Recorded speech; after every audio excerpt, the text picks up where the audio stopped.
You're listening to Commissioning Conversations, the podcast brought to you by Broadcast Intelligence.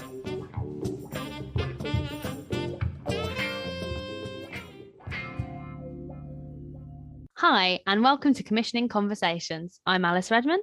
And I'm Heather Fallon, and we are both reporters and researchers for the Commissioner Index. This week, I've been joined by Laura Crowson from Discovery. And everyone's favourite Greenlight of the Week is back.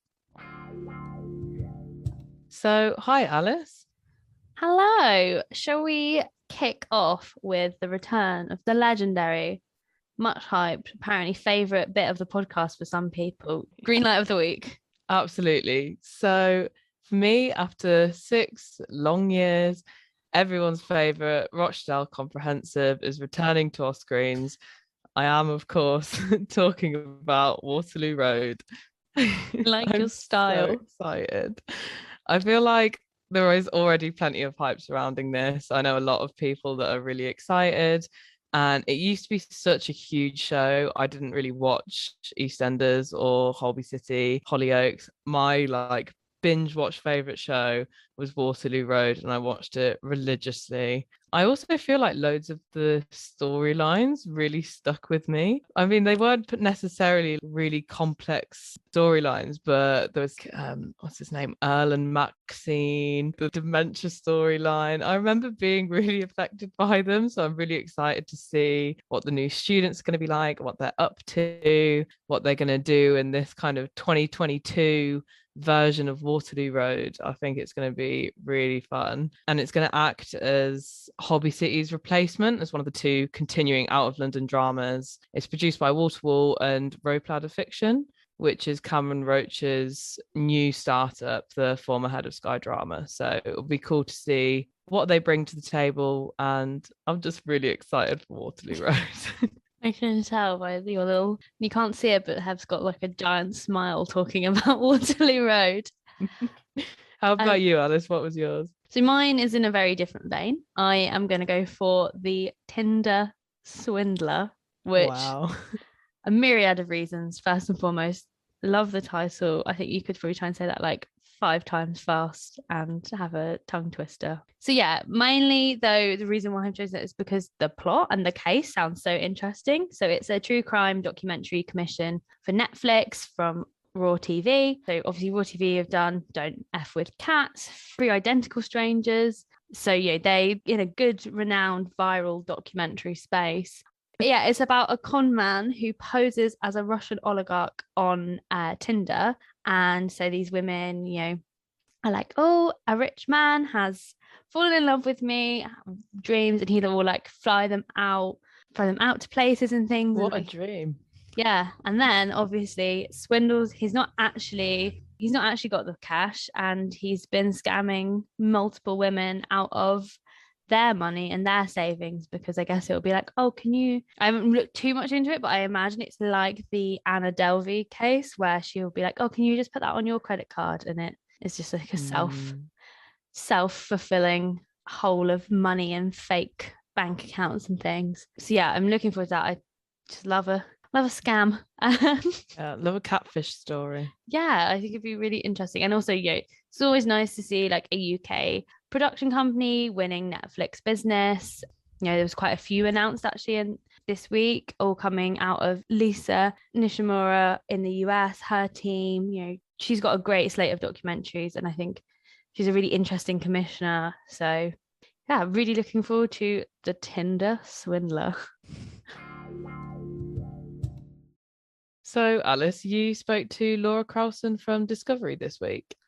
Yes, it was super lovely to speak to her. She has such an interesting remit because she commissions UK indies like Raw that we were just talking about, but for the US channels. So she's based in the UK, but she's not commissioning UK content. She's commissioning for the US. But yeah, we get more into that in our chat. So let's listen. Hi, Laura.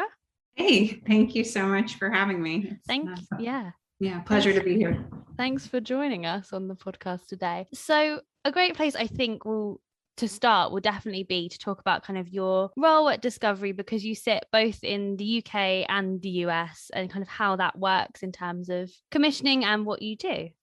Sure. So, yeah, I'm very happy to be here and to share whatever insights I may have. I think just to take a step back, I've been at Discovery for almost 10 years at this point. I began working across just Discovery Channel in Los Angeles, but over the years, my remit has expanded to include Discovery Channel and also Animal Planet and Science Channel. And of course, now content for both the linear channels and for Discovery Plus. My role now is vice president overseeing content commissioning.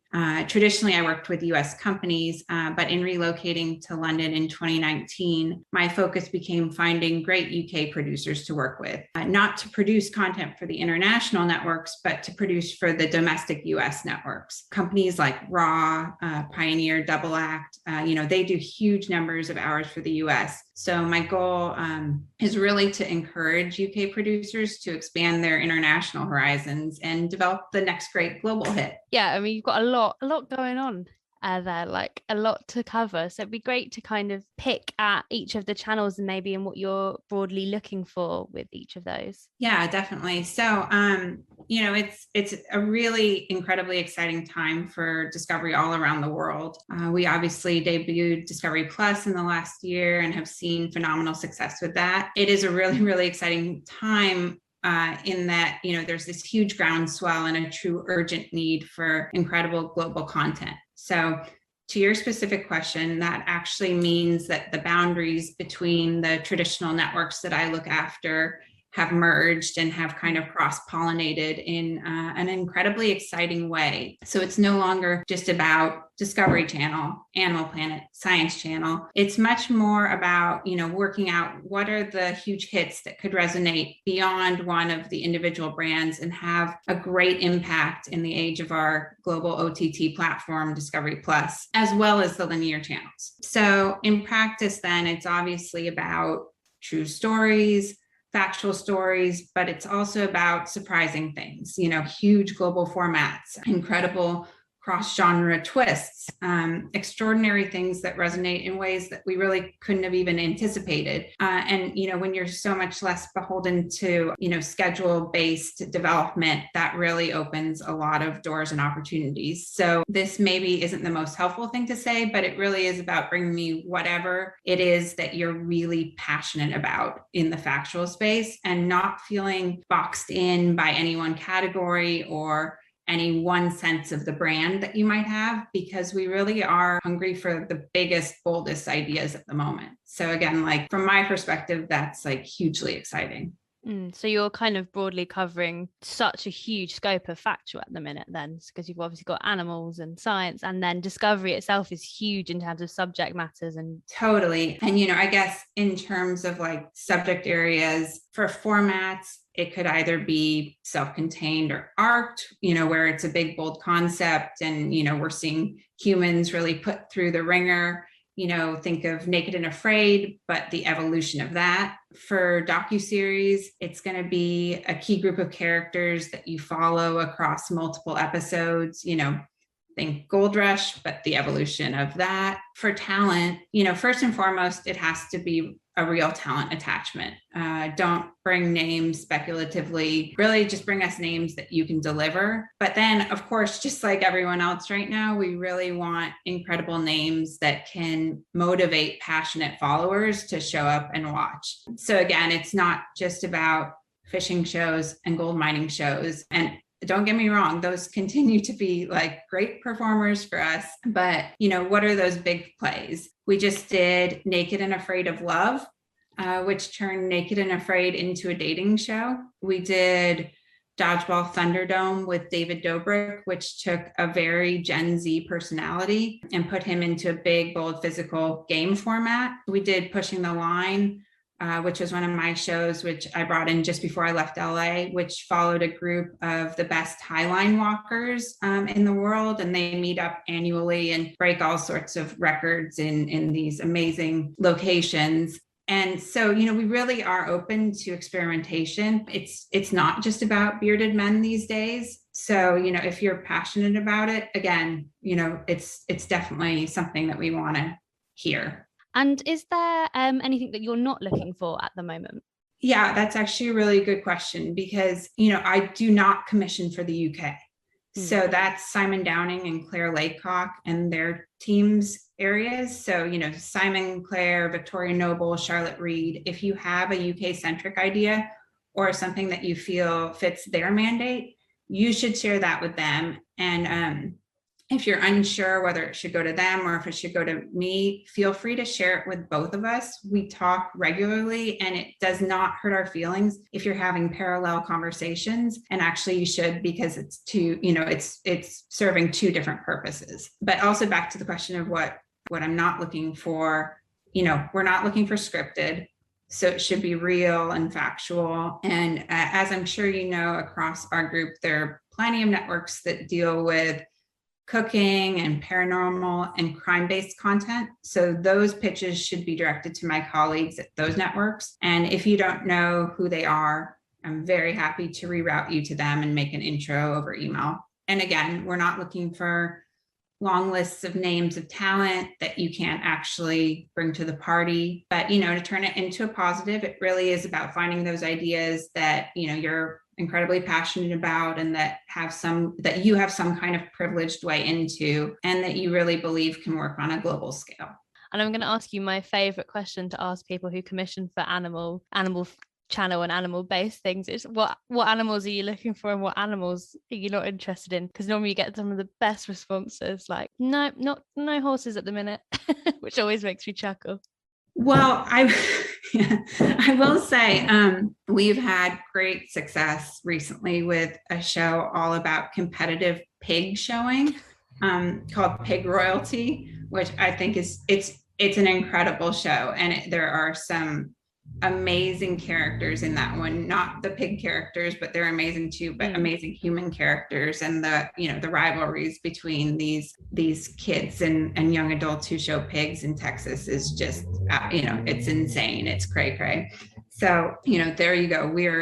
We love pigs. We have a lot of dog content. We love dogs and cats and stuff. But I would say like any interesting subcultures where the people are as interesting as the animals, we'd love to see that. We obviously love sharks. So if you have shark stuff, keep that coming. But I'm trying to think what animals we're not looking for at the moment. And I don't know. We just got a really funny pitch about toigers. Toigers, what are they? Like little, like kind of cats, but like wild, but also domestic. Yeah. Toigers. That sounds amazing. Obviously Discovery Plus is its own entity, which is in line with the channels but also completely separate. Is there a different target audience for Discovery Plus than you would find on the linear channels? So traditionally at Discovery we've been male skewing and we targeted a 25 to 54 demographic, but yes, with the advent of Discovery Plus we're aggressively broadening that demo.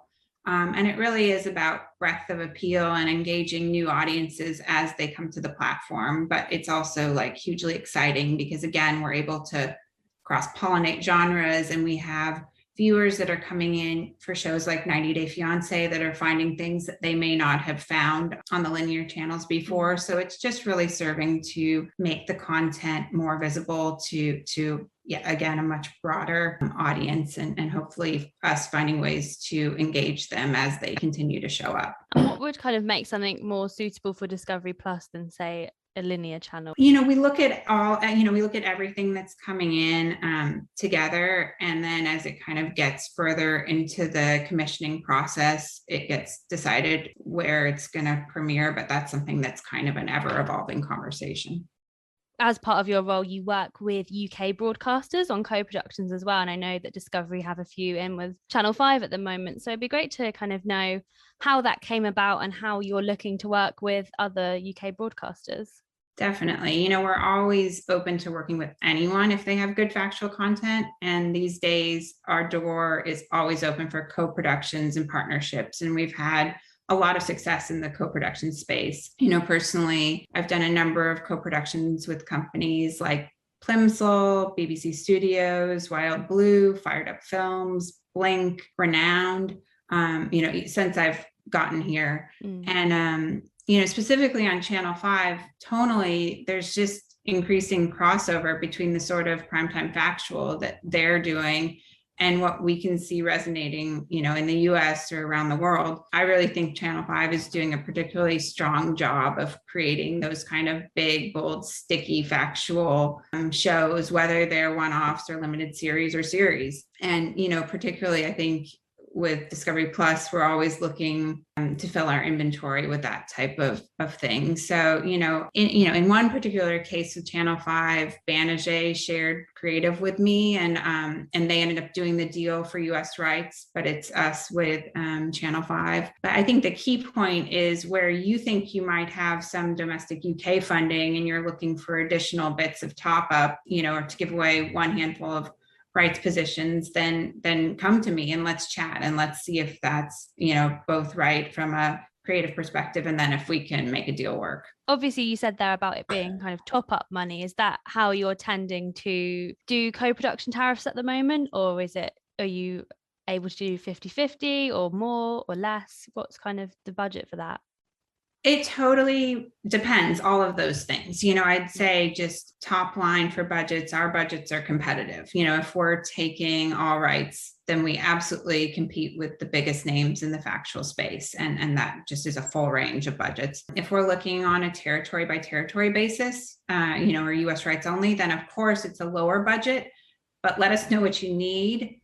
Whether we're the first ones in the conversation or we're later down the road, and we'll definitely see if we can make it work. And again, I've seen all varieties of that play out. And so for anyone that is listening with a good idea or a good co-pro or just wants to get in touch with you, how do you like to be pitched and how can they get in touch? Well, yeah, I know. I mean, I like to think that I'm not too terrifying. And so indies should just pitch me with passion and just know that I'm very eager to collaborate and to work closely with you to shape the idea into what it needs to be. From my own personal track record, for example, Undercover Billionaire was an idea that I worked incredibly closely with a production company to realize, and it was a big hit for us. The Dave Turin Gold Rush spinoff was ultimately me working with Sam Maynard and the Raw team to really sculpt that into what it needed to be. And, that's been a huge success for us. So really not to endlessly repeat myself, but it's about bringing the ideas that you're incredibly passionate about and then working together to try to make them work for us. A couple of weeks ago, Firecracker, Jess and Kirsty pitched me an idea that I think you and definitely they would never have thought to pitch through to science, but it was a great story and it has great access and they were super passionate about it. And now we're moving forward. So, it was one of those that you really wouldn't have looked at on the surface and thought, oh, there's a slam dunk for science. But,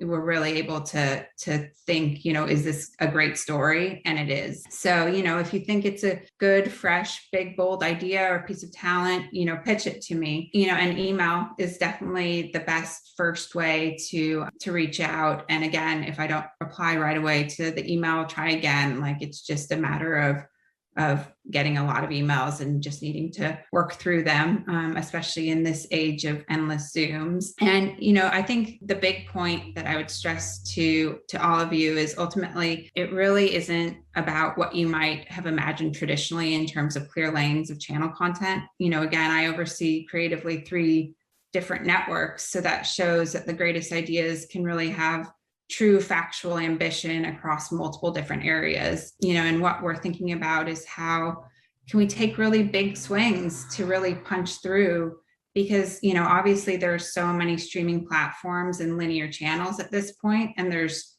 too much content and too little time. So how can we come up with the ideas together that can really engage audiences wherever they are and whenever they are, and that create buzz and really be must watch and give our viewers that sort of FOMO of if I don't watch this, I'm missing out. That's really what we're going for. Amazing. It sounds like your door and the Discovery door is just wide open for some great factual content. Totally open. How exciting. And just to round up, I would like to ask you something that we ask some people and sometimes I forget, but what are you watching at the moment? What's on your TV that you're loving? So my husband and I are watching White Lotus right now. We're a couple episodes in and we're very intrigued. We're definitely eager to find out what happens with the pineapple suite. And then like hands down, my favorite show here in the UK is Fake or Fortune. I could not be more obsessed with it. I think Philip and Fiona are the best presenters ever. Like I can't get enough Fake or Fortune. Amazing. So it's great to hear about just how varied the opportunities are at Discovery at the moment. And if you want to find out more, you can go and visit her profile. Yep, all of the things we spoke about will be on Laura's CI profile. Yeah, it's just so interesting to hear just like how varied. Basically, if you've got a factual idea that you want on Discovery, just bring it to her. And if you are interested in coming onto the podcast to chat with us, or you want any more information about becoming a member of Commissioner Index, we'd always love to speak to you. So drop us a line, info@broadcastintel.com, or one of us. We are first name last name @broadcastnow.co.uk, Alice Redman and Heather Fallon. Yep, and we will be back soon with more, but until then, goodbye. Bye. Thank you for listening. We'll be back soon with another podcast, but in the meantime, be sure to check us out and all the latest commissioning briefs and programme greenlights at broadcastintel.com.